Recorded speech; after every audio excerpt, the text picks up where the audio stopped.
Hello and welcome to the Interrobang's Red Couch Podcast. I'm your host, Justin Koehler, and today I'm here with Interrobang reporter Johan George. How's it going today? Doing great, except for the last 2 hours. It's been great. Yeah, for those listening, or those watching, if you're on YouTube and that sort of a thing, we did try to attempt recording this earlier today, but various internet problems and interrupting cats kind of made that easier said than done. Yeah. So Johan, I'm so sorry that you've gone through a whole bunch of internet problems before this. I definitely know how you feel. I hope it doesn't have you in too sorry of a state getting into recording. Oh, no. I'm great. I'm feeling great. Awesome, perfect. And so this is your first time ever on the podcast. You've been with the Interrobang for a little while now, but this is your first actual time recording here on this end. Are you excited to be on the podcast? Oh yeah. Never really been on a podcast before. I mean, I recorded one for like school once, but that was like more of a solo podcast type thing. So this will be interesting.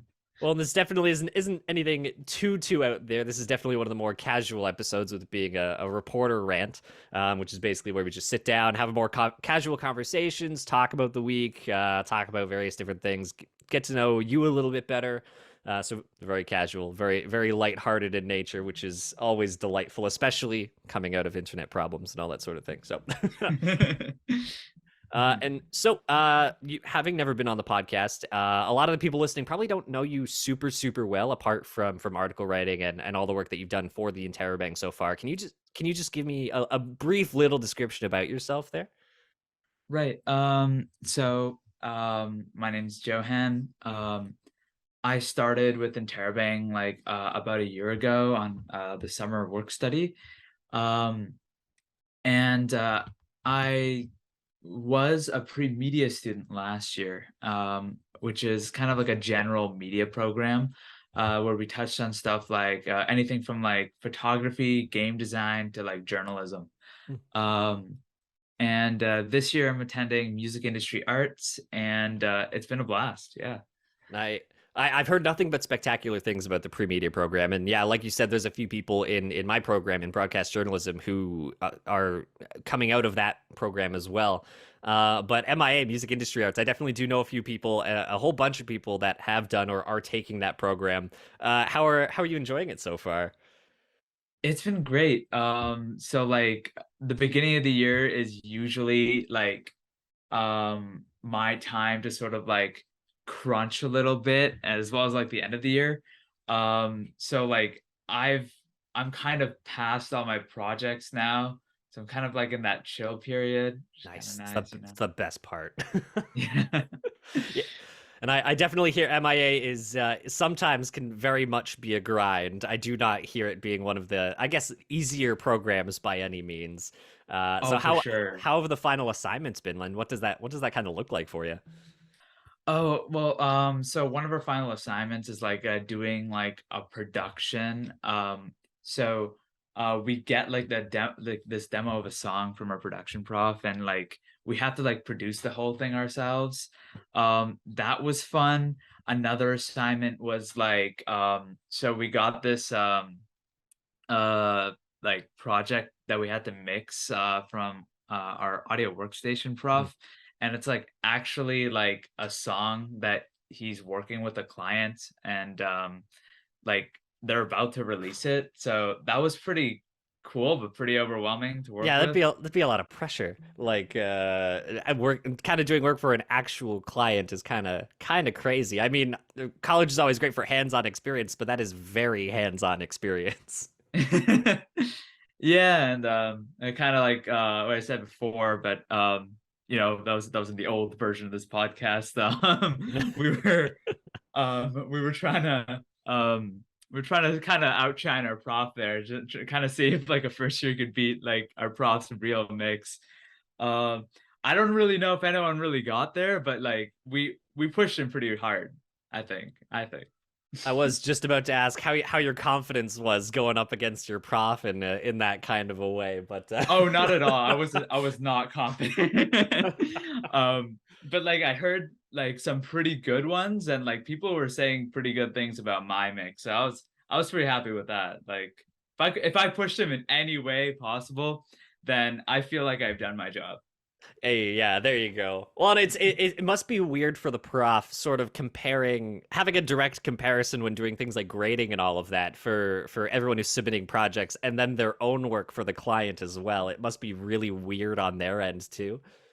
I definitely find that one of the more like awesome parts of our programs, like one of the more unique parts of our programs, because our profs are so open and so like transparent with their work that like we see like their day to day, like just like how we have our day to day.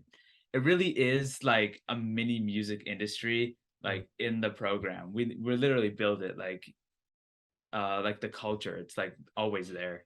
Well, and it's nice. I have a similar experience in my program, and I've been to college a couple times in some other different programs, and I've never had that feeling of actually firsthand sort of seeing what your professor does on a day-to-day basis. And it is kind of cool just knowing like, yeah, they do have outside jobs. They do work for a living outside of college too.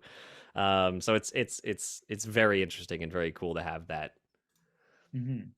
And so, with projects wrapping up and a lot of the actual school year coming to a close, we're starting to make progress on our end of year issue for the Interrobang, with it coming out. By the time that this releases, it should be out, but for us, that won't be for a little bit still. What stories did you cover for this past week for this issue? Oh yes, I can finally talk about this. It took us three tries before on the last recording of the podcast, and we still never got there. The best was I think the third time that I ended up asking you that question, you started it's like, oh yeah, I did this. And just as Yeah. soon as you were about to get going, it immediately cut out. So I am so excited now to hear this answer. Okay, so the story I worked on this week was actually on a classmate in the program. So his name's Lucas. Mm. And he's a rapper who goes by the name LLD, Long Live the Dreamer. Nice. We love him in our program. Like he's very iconic. Like he's very well known in our program. Just because of like such a great guy he is, but also just um like his personality, his I don't know, the things that happen in our program. It's Mm. just like it's always fun to like have him there. Anyways, the actual article is more about like his journey to actually coming to the program and kind of talking about how he rejected like a football scholarship from the States Ooh, to pursue music full time. Yeah. wow. Yeah. How was it on your end? I know a lot of times when we're writing articles, we're reaching out for interviews, talking to people that we've never really encountered before. How was it interviewing someone that you actually kind of knew going into telling the story? Oh, it was so smooth. Like he was like more than willing to just like take the interview because like I see him like practically every day in class. We talk like a lot because like we generally hang out outside of class a couple times. And just doing the interview didn't take any time at all. Like all the questions I asked, he was very like upfront with it, very personal. I don't have like obviously I didn't use the full part of the interview, but like it was a very intimate conversation. Well, and that sometimes the hardest initial barrier to get over is just making that interviewee feel comfortable with the conversation and trying to break down that little barrier between reporter and interview. So already kind of having that past experience with them going in, you would have just immediately hit it off in the conversation. So you would have just immediately had some pretty solid and good answers, which is always spectacular. Yeah. Yeah. Uh yeah. And so was that the only story that you covered this week? Yeah, normally I'd cover like two articles. But like I did have this week was the fashion issue, right? Yes, this Like past one was the fashion issue, yes. yeah, yeah, this I'm just like remembering like that article I wrote like I think it was back in like December. Mm. and that was like the article on like anime fashion, which Oh, was yes. yeah. Did you read that Yeah, one? yeah, that's awesome. That's so cool. Any time that there's something up my alley in the paper, like anime or games or anything like that, I'm always super, super happy to see. Yeah, that was a really fun write. I did so much research on like I kind of kept it focused to like anime that just had unique fashion or just like unique cultures within like the North American anime sphere. Mm. So it's like Bleach and JoJo, Nice. which Oh, was oh, such good picks for fashion. Oh man, JoJo in particular. That's such a solid pick. And I was hoping that you'd say Bleach too, because Mhm. that was one of my old ones years and years ago that I powered through. Yeah, it's And such a contrast, right? Like when you have like JoJo, like you have like this runway model fashion, yeah. like this Vogue cover art fashion, and then you just have like street clothes and just like that streetwear type thing with like Bleach.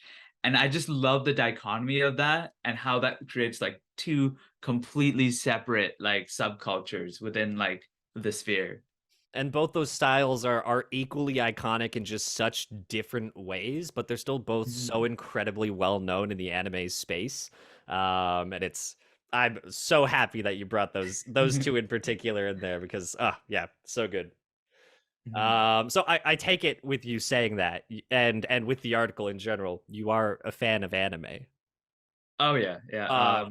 Love it. That goes back to like my first ever like thing in like the paper, man. I interviewed people on the street and I was literally like, "Do you watch anime?" Oh man. You Well, can see and it. It's on the channel. It's the first video that I ever did on the Interrobang YouTube channel. nice. Well, and anime people always want to talk about anime. If anyone asks any Yeah. particular question, you would have immediately gotten a boatload of responses and just a ton of answers. Oh my Um, God. how Yeah. did you first get into it? What was your kind of like intro anime? Oh, okay. So, anime kind of was a very like I got in really young. Like Mm, my brother was actually the like he was introduced to anime from a friend, and then being the younger brother that I am, I just kind of followed him and just kind of see what he was like was seeing what he was doing, and from there we just kind of marathon the entirety of Naruto. So, nice. No, that's I'm actually not too far off. My slightly older sister was the one who kind of got me into anime years and years back. And yeah, of mhm. course, at some point had to power through Naruto. I remember sitting there with the old, I think it was the Shonen Jump magazines and watching Naruto and memorizing some of the jutsus that were in the issue and just like doing the whole hand gestures and the whole signs and all that and such a good core childhood memory there. Oh my gosh, the But weeb phase. gotta love it. I got in early too. I think my first few were the Gundam series, so like Gundam Seed and Gundam Seed Destiny. Mhm. Inuyasha as well was one of my first ones Oh, that that's a good really one. got me into it. And then I think it was Naruto from there. That was the first kind of like longer form anime. Um, Mhm. but so many good ones. Now there's such a huge selection nowadays. I remember feeling it was so small, watching it late night on television and now there's just there's anime for everything and it's so spectacular, especially for people who are just getting into it. Oh man, that's crazy. Like I actually never did the late night on television thing. Mhm. I was in the YouTube part one Spanish dub 1 out of 3 like episode Oh 25 yeah. Oh phase. man. That's awesome. That's old YouTube. That's like almost close to like Newgrounds era Oh yeah. YouTube sort of a thing. That's That was my awesome. era. Oh, what a good time. Oh man. Mhm. So anyways, back to journalism and reporting and all blah blah blah. Now that we're wrapping up the year, I mean, now that we've said all this, I kind of almost know what your answer might be, but maybe you'll surprise me. Mhm. We're getting to the end of the year. A whole bunch of us, a lot of the articles kind of blend together at a certain point with writing, just with how many that we end up doing for each issue. Mhm. Throughout the entire course of the year, from September till now, have you had any favorite articles that have stuck out with you? Favorite articles. Oh my gosh. Dang, I don't remember all the articles I write. That's like a big problem. Like I do know I have favorite articles. That bleach fashion issue was definitely one of them. I had so much fun writing that because I was just like looking into like all the types of fashion, like all the specific like m- the people who do like the design of Mm. fashion designers, like what kind of influences I'm trying to remember the name of JoJo's like manga author, like the influences he had when Mhm. he was like taking like covers from Vogue and like those fashion designers into like characters like Josuke, like doing those like fancy poses on the cover.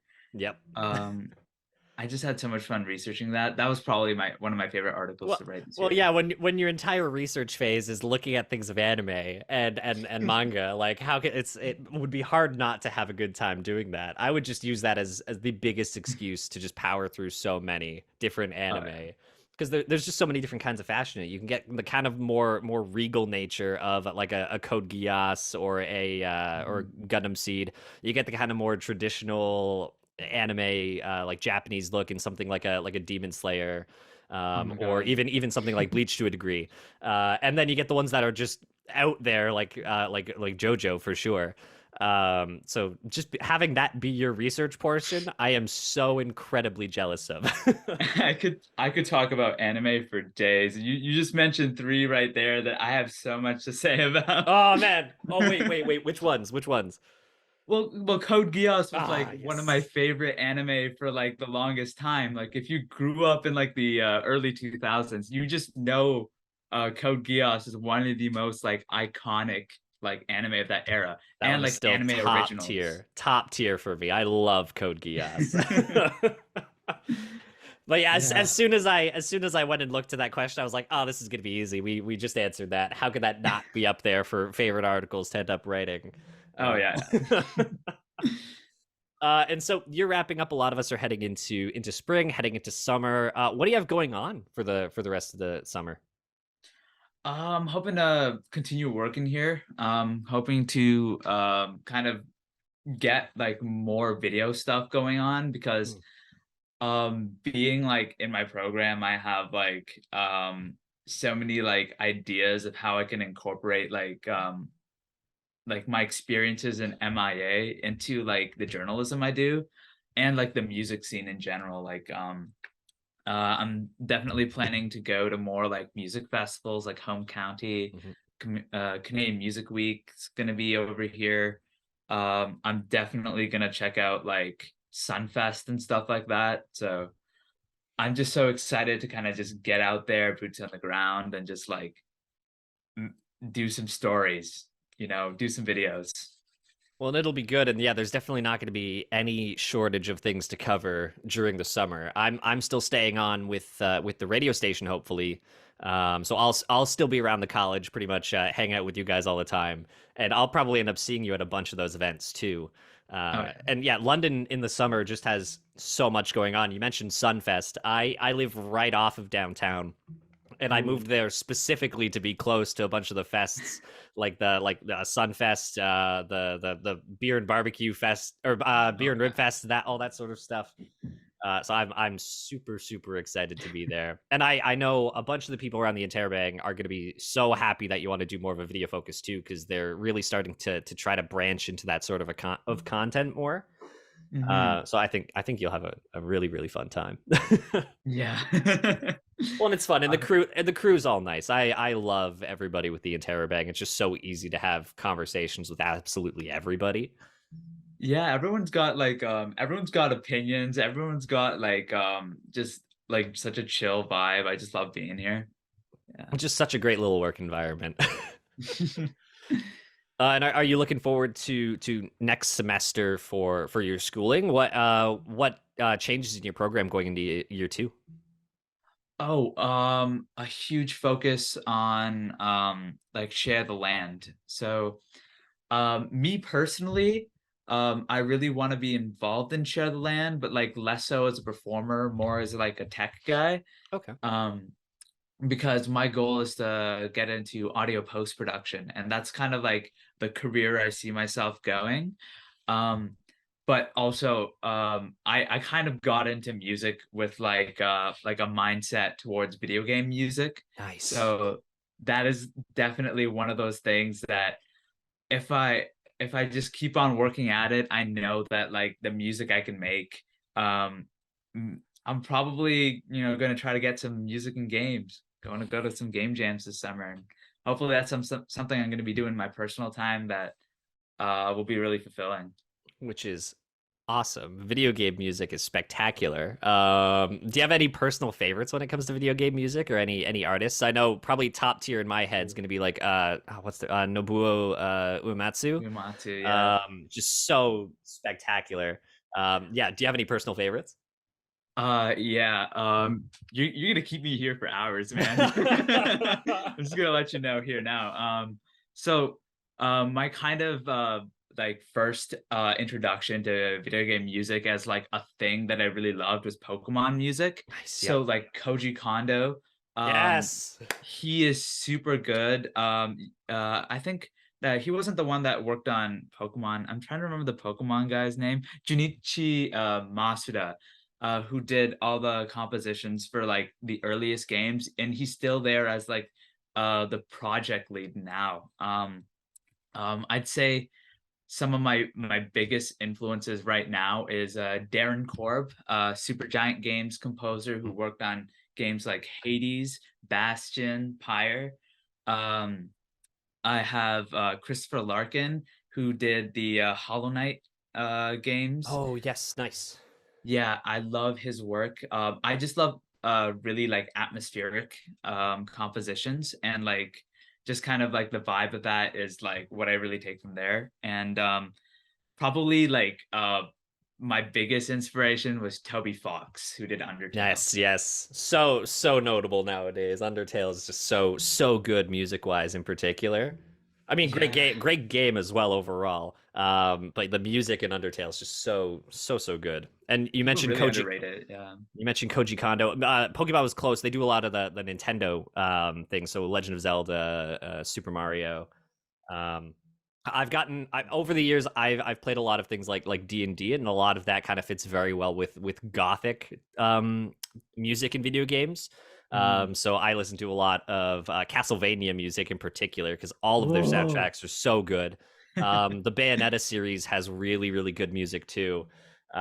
I Some of them just drop such a spectacular gothic beat, and it's such good orchestral stuff, and I love it. Mhm. I'm so happy to know that you're big into game music. We will talk later. Okay. uh, and so we're actually getting close to the end time wise. And one thing that I've started to do with a few different people that I've had on the podcast is kind of do a quick little lightning round of very quick, simple questions that I want you to answer as quick as possible. Nothing too Mhm. major. It's just like kind of like your favorite food, stuff like that.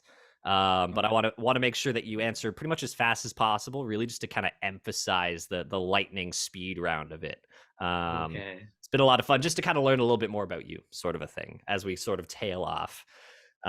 So to get right into it, I mentioned already. Do you have a favorite food? Yeah, I mean, I guess butter chicken. Nice. No, great pick. Great pick. Do you have any preferred places in London for buttered chicken? I only know one place right now, and that's Gigi's Kitchen. Oh, okay, nice. I don't think I've tried them before, so I might have to check it out. They're pretty good, yeah. Sweet, savory, or salty? Sweet. Nice, good pick. I would accept any answer there. So, any bands that you're listening to right now? Flow. I'm just catching up in my Naruto phase. Nice. Flow. Oh, they did something else. Did they do Code Geass as well? Did they do the intro for the They did first arc? colors, yeah. Yes. Awesome. Okay. Yeah, like I said, we're gonna talk later. Do you dance? No. No. Okay, I'm in the same boat. Mountains or beaches? Mountains. Nice. Do you cook? Yes. Do you have a favorite dish to cook? Um, yes. I guess it's just eggs right now. Yeah. No, there's a lot you can do with eggs. I think that's actually a really, really solid pick. I actually super agree with that one. You know, I should modify it. It's rice, it's rice, sausages, and eggs. That's it. Nice. Okay, no, that works. I do like that answer too. Mhm. Coffee or tea? Tea. Favorite video game? Oh, I Hollow know Knight. this one's a tough question. I'm so sorry. That is super tough on me. Hollow Knight. I have to say Hollow Knight. Nice. No, good pick. My pick is usually Uncharted 2. I think is one of my top ones. Okay. Um, if you had $1,000, what's the first thing you're buying? A new audio interface. Nice. Oh, that's just a useful pick. I like that one a lot. Do you play any instruments? Yes, piano, keys, drums. Nice. Yeah, asking an MIA student what if they play instruments. Kind of a dumb question. What is the silliest thing that you own? Um, do I even own any silly things? I don't know. I just have a massager right there. That's a silly thing I can think of right now. Nice. No, that's fair. That's fair. Do you believe in ghosts? Low key, yes. Nice. Okay. Okay. I like it. I'm the kind of person where I do not believe in ghosts, Okay, but I okay. wish that I did, and I wish that they were real. I'm the biggest advocate for ghosts in the world. Mhm. I just want them to exist so bad. Uh, and final question. Tattoos. Do you have any, or would you want to get any? I kind of want to get some, but no, I do not have one at the current moment. I have a couple planned, and I already Mhm. have one, but I'm always looking to have more. Okay. And so that's pretty much it for our time here. Any last little things that you want to say just as we're wrapping up? Uh, stay safe, everybody.